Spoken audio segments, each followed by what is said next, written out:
what often happens is you have to wait and see what the needs are. The most immediate need, the one they need right now is search and rescue. That's the one they need immediately, because you got to get people out of that rubble within 48 hours or they won't survive. And so that's the first thing we're going to respond to. In the process of that response, we'll begin to assess what else they need. It is my guess, based on, what I know about these sorts of things, that they're going to need a place. How do you house all of these people in the short term? So we'll have a better understanding of that. It's not even 12 hours yet. Right. So we don't have a number on it yet, but I know the President's made a full commitment to being supportive of Venezuela. And then secondly, are you aware, has any, or are you aware of any of the frozen money that Qatar holds being transferred already to Iran? Well, I'm not aware of that. I don't think anyone in our system has said that. So I don't know if you're responding to some news or anything that's out there, but as of right now, we're not aware of any money, nor have we agreed for any money to be transferred. Okay, so that all that money is still there? As far as, that's our understanding. And there's no agreement on that point, so that better be the case. Tell us more about the outcomes with the meeting with His Majesty the King today, please. It was very positive. Look, again, we just came, first of all, this is a long-term relationship. We've been here for decades, so this is not a new relationship between our countries. So obviously, as always, just express gratitude for all the support they gave us during this conflict. And the second is just to reiterate the points I made with you, and that is that we obviously are, the President, the United States, if we can make a deal with Iran that's good for everybody, we want to do it. We're going to give it every chance to succeed, but also to make the point that we're not going to do anything or agree to anything that they're not aware of, that our partners in the area are not aware of, that our partners in the area are not aligned with, and that in any way could undermine their security and their stability. So to reassure them of these points, the same points we made in the GCC meeting. Mr. Secretary, in the meeting with the GCC allies, did any of them make any commitments to pay into this $300 billion reconstruction? No, it was not discussed. I mean, the reconstruction cost, that's way down the road, and that's something, that'll be dealt with at the appropriate time in this process. But that was not discussed by anybody. You're throwing your red lines on both Hormuz and also nuclear program. If Iran rejects one of those terms, what would Washington's next move be? Well, look, the President has multiple options at his disposal if Iran goes back on their word or if Iran decides they don't want to make a deal. Let's hope that's not the case. We don't want that to be the case. We're going to give diplomacy every chance to work. We've got a good team working on it. And so if it doesn't work out, the President knows what his options are. But I'm not going to discuss what those options are with you. But the President has a lot of options at his disposal. On very blunt terms to describe Iran's leadership. You used to call them, you did. Yeah. You used to call them religious theocratic lunatics. Do you still believe that language applies to the leadership today? Well, look, it's not that I believe it. It's the fact of the matter. I mean, the Iranian system is led by clerics, radical clerics. That's what it's always been led by, and that's what it continues to be led by. That said, we also have to manage the geopolitics of the situation. And then there's if they've changed their mindset, or if they've changed their approach to their relations with the United States and their neighbors, then we're going to give this thing a chance to work. Maybe this changed. I'm not saying it has. I'm saying the President wants to explore whether that's the case. And if it has, we're going to find out. But we're not going to find out because of what they say. We're going to find out because of what they do. We're going to judge them by their actions. And we'll test that proposition and see. No one says it's going to be easy, because I think at the end, we know that people that are still at the top levels of that government are people that adhere to the same theology and the same mentality as the people that have led it in the past. They've got some people in the political branches that seem more flexible and more willing to work with us. Those are the ones we're negotiating with. We'll see how it works out. Last month, President Trump threatened to bomb Oman if they imposed tolls on the strait. And just today, you mentioned that two nations should be able to impose tolls on a natural strait. Are you satisfied? Is the current bilateral relationship with Oman now in a good place? And are you convinced they're not playing games with respect to that issue? I mean, our relationship with Oman is fine. I mean, ultimately, there's not going to be any fees or tolls. There's not going to be any, and they've signed, they were there in the meeting today, and they said it, that they're not in favor of a tolling system. So that's good. I'm glad to hear them say that. I do have to ask, because just a few weeks ago, there was the hypothetical threat to bomb Oman. So it didn't seem to be okay a few weeks ago. So I can only talk to you about today. And today they said in the meeting, and they signed on to the statement that said there isn't going to be any fees or tolls.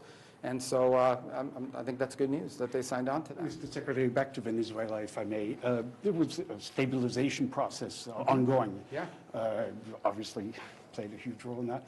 Are you worried that this earthquake could upend that process? Well, no, right now, I'm not worried about that. Urgent needs. Right now, we're worried that there are people trapped in rubble. We want to help them get out. Some of those people have relatives that live in the United States, but no matter what, the United States has always responded to humanitarian crisis, especially in our own hemisphere. That's what we're focused on now. Obviously, you know, earthquakes are not part of the stabilization process, but these are things you don't plan for. But we're faced with this, and now we have to respond to it, and we will in a very positive way. And we're glad to see that other countries in the region are stepping up. I mean, El Salvador, for example, and President Bukele has not had a relationship or a positive one with Venezuela. And he was one of the first to step up and offer assistance with the search and rescue team from El Salvador. So right now, we're just going to focus on the human aspect of this. There are human beings that have been harmed, that have been hurt. Some have been killed. Some have been severely injured. And some are still trapped in rubble. We're going to focus on that. How that fits into the broader stabilization process, you know, I don't think we're analyzing it through that lens. Obviously, it's a setback in that regard, but we're going to get through it, and I think Venezuela is going to emerge stronger from it, despite the tragedy that it's confronting right now. Mr. Secretary, the MOU did not include a specific number of years during which Iran could not develop nuclear weapons. Should a final agreement have a specific number, and is the U.S. pushing for that? No, why would an MOU would not have that? Because the MOU is not a final agreement. An MOU just creates the construct and the outlines for a negotiation. And there's no doubt that as part of that negotiation, very specific terms like years and limits will be discussed, and that includes the mechanisms by which it's verified and enforced. But is there a number of just years heard the US this is morning pushing there for, is sir? negotiation will take place between GCC and Iran and Iraq regarding Hormuz. Do you support this kind? What's this now? I'm sorry. We just heard this morning there is negotiation will take place between GCC and Iran and Iraq regarding Hormuz. Do you support? I'm not aware of that. I've not seen that report. It wasn't discussed with me today, but I've not seen that report, so I can't comment on it. Mr. Go ahead. Is the GCC working on some direct agreement with Iran in order to ease tensions? Well, I can't speak for the communications there. I mean, these countries on a bilateral level, I imagine, have always had communication. And for example, Qatar has been a key mediator in this regard. But as far as our MOU process that we're going to be involved in, what we discussed today is that there will be I hate keep using this term mechanism because it's now been used for everything, but there will be a system set up where every step of the way as developments occur in both the technical and political talks surrounding the MOU, they will be included. We're going to make sure they're up to date on everything that's being discussed, on everything that's being considered, and we can get their points of view and their interests aligned with ours in that regard. Many of you coming here, you're Italian. Suffered the missile strikes Yeah. during the Bahrain. recent, yes. But there was no mention for that in the U.S.-Iran memorandum of understanding. What would you comment on Well, that? look, I think there's a misunderstanding. A memorandum of understanding is not supposed to be like an all-encompassing document. It basically just creates the outlines for a negotiation process. And that's what the MOU did. I mean, it had some specific things about immediately reopening the straits and so forth. But what it ultimately does is create the outlines for a process of negotiation. Within that process, I imagine there'll be many things discussed. And on the specifics about the GCC, one of the things that was mentioned today, which is of great interest to them, is they want some sort of funding for reconstruction. They suffer damages. They want to be compensated for those damages. So I would imagine that as part of the MOU process and as part of their engagement with us in that process, that items such as that are going to come up. Okay? Your Italian counterpart canceled an engagement prior to your coming here because of the spike in tensions between President Trump and Prime Minister Meloni. Have you addressed that tension? Have you spoken to your counterpart? I spoke to him last Friday when he made it. Was it Friday or Saturday, whatever day they decided not to come. We have a number of agreements on critical minerals and other things that we are lined up, and those will be signed in due course. And we'll get through it. I talked to him. I have a good relationship with him. He called me, told me he wasn't going to come to Miami. I was headed here anyway, so it worked out fine, I guess. I mean, it was unfortunate that an event like that got interrupted. I thought they should have still come. But that said, we had some agreements ready to sign. We're still going to get them signed soon. We'll just find a place to do it. Can you talk about this current page and rebuild trust between two allies? Yeah, our relations with Italy continue unimpeded at at every level, military level, other levels. Obviously, the president's very upset. He feels like not just Italy, but other countries in a time in which we were confronting a threat, not just to us, but more particularly to Europe. Many European countries did not step up and do enough. They weren't there, Italy, unfortunately, among that. But, we'll work through that. But his points of view on this have been very clear. It should not be surprising to anybody. He's been repeatedly, he said it again yesterday. And I'm sure those points will come up again during the NATO summit in a couple weeks. Last week, Vice President Vance said in the Situation Room that sometimes President Trump is frustration because every time... Not in the Situation Room. You're Sorry, talking no, about the briefing room. Briefing room. Yeah. What are you doing in the Situation Room? How The do you briefing know? room. Okay. He said that President Trump was sometimes frustrated because every time a deal between Israel and Lebanon was close, Israel would launch some sort of bomb that would kill a number of civilians in Beirut, and it didn't seem to be productive. A lot of Republicans thought that those comments were inappropriate in Congress. I mean, what do you think of those comments? So like one of the things that was happening, we actually have been able to do this. Last Friday, we restarted this monitoring mechanism that had gone dormant for a while. And what it does is CENTCOM is now sitting not just with the Israeli military command, but the Lebanese command. And anytime an incident happens, we're not taking anybody else's word for it. We can see the incident, and we can quantify what actually happened. So as an example, yesterday, 2 individuals in some sort of vehicle, armed, clearly Lebanese Hezbollah fighters, approached an Israeli checkpoint, and the Israelis actioned that item. A week ago, if that had happened, you would just have a news report that 2 people in Lebanon have been killed by the Israelis. Now, we have fidelity that we actually know, not because they told us, but because we saw it. And we saw the footage that these were 2 armed individuals that were not a part of the Lebanese armed forces who approached the checkpoint and as a result posed a threat. So that's a big difference from what we were getting just a week ago. Beyond that, I would say that today is we're a few hours ahead here, but today will be the 3rd day of 3 days of talks between the Lebanese authorities and the Israeli authorities. I think we had a very good day yesterday. I think we are very close in our hopes of getting a commitment of interest of intent between the 2 countries that I think begin to outline a promising future. It'll be a process. It'll take some time. It'll take a lot of work.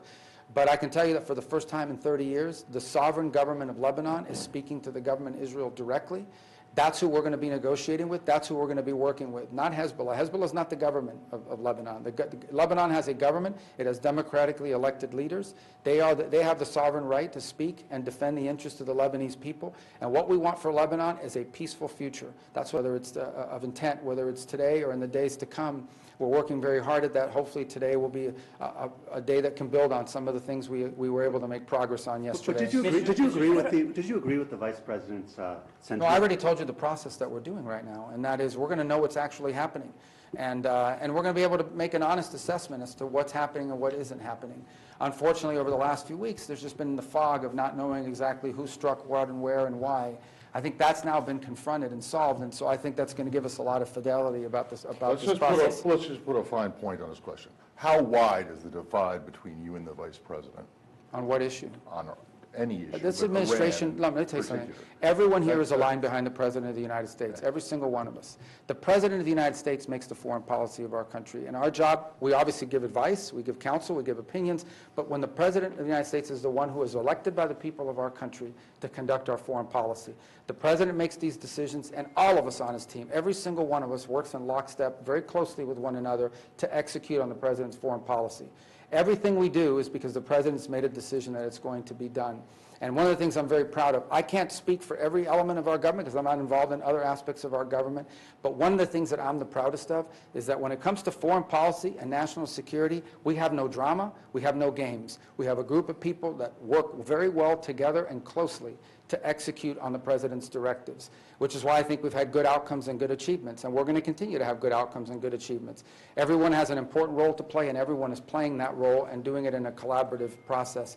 And I think that serves the President well, and I think that serves the country well. Of course, 2 of them are you. On the discussions with Iran, sir, as the country's top diplomat, do you not want more of a direct role in these talks, which have been, until now, really led by the Vice President and Well, I think like I think that's just a silly analysis. So the Vice President is the second-ranking person in our government. It just shows you how seriously we take that endeavor.